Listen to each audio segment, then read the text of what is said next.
మార్చ్లో రిలీజ్ అవుతున్నటువంటి సినిమాలు ఏంటో ఈ రోజు ఈ వీడియోలో చూద్దాం. ఈ లిస్ట్లో ఫస్ట్ ఉండేది Dhurandhar the revenge. Already part 1 release అయింది, బాక్స్ ఆఫీస్ని ఊచకొత్తకు వచ్చింది, 1000 కోట్లు కొట్టింది. పార్ట్ 2 వీళ్ళంత తొందరగా రిలీజ్ చేస్తారని చెప్పి మనమైతే అనుకోలేం. ఎందుకంటే బాహుబలి 2కి ఎంత టైం చూసుకున్నారు, సలార్ 2 అడ్రస్ లేదు, కల్కి 2 అడ్రస్ లేదు, చాలా సినిమాలు అడ్రస్లో. కానీ దురంధర్ సినిమా మొన్న మధ్యన రిలీజ్ చేసి అంటే పార్ట్ 2 రిలీజ్ చేయడం నిజంగా గ్రేట్. ఈ సినిమా దెబ్బకి చాలా సినిమాలు వెనకైతే వెళ్ళిపోయాయి. ఆ తర్వాత ది ప్యారడైజ్. వీళ్ళైతే ఇంత మట్టికి అధికారికంగా తెలియజేయాలి సినిమాని పోస్ట్ పోన్ చేస్తున్నామని. మ్యాక్సిమం ఈ మంత్లోనే సినిమాని రిలీజ్ చేయొచ్చు అనేటటువంటి ఆలోచనలు కూడా గట్టిగా వినపడుతున్నాయి. నిజంగా అది ప్యారడైజ్ సినిమా రిలీజ్ అయితే మామూలుగా ఉండదు, వేరే లెవెల్ అంటే వేరే లెవెల్ ఉంటుంది అని చెప్పి నా గట్టి ఫీలింగ్.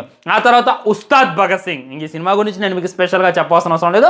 మొన్నే వీలైతే రిలీజ్ డేట్ అనౌన్స్ చేశారు. ఈ సినిమా షూటింగ్ ఆల్రెడీ కంప్లీట్ అయింది, డబ్బింగ్ ఆల్రెడీ కంప్లీట్ అయింది, ఓన్లీ ప్రమోషన్స్ ఉన్నాయి. పవన్ కళ్యాణ్ గారి సినిమాకి అయితే ప్రమోషన్స్ అక్కర్లేదు. ఇష్టాల ల్యాండ్ అయినా బాక్స్ ఆఫీస్లో తోతకొట్టుకు వచ్చింది. ఖచ్చితంగా ఈ 26 చూసుకున్నట్లయితే మార్చి 26 ఉస్తాద్ భగత్ సింగ్ రిలీజ్ అవుతుంది. దాంట్లో ఏ విధమైనటువంటి సెకండ్ థాట్ లేదు.